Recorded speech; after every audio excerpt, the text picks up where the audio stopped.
I'm Dr. Hani Ashok. I'm an ENT and head and neck surgeon. I work at Sakra Hospital as the head of the department, and also I have a clinic in Koramangala known as Clinic Well.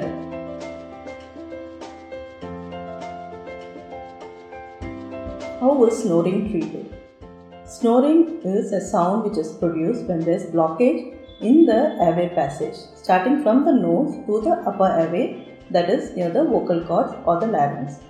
So any obstruction will lead to the sound and the vibration, which leads to obstruction.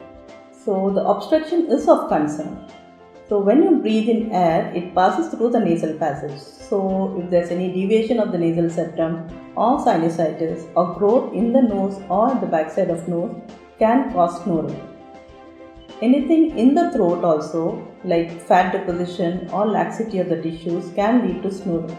So the utmost importance is an evaluation, that is by a video laryngoscopy, to see the site of blockage, and also a sleep study to evaluate how much of blockage is created by snoring, so that can be treated. Most of the patients can be treated by just reducing the weight or by exercises, which helps in dissolving the fat which is deposited in the throat, and usually we find snoring in obese patients.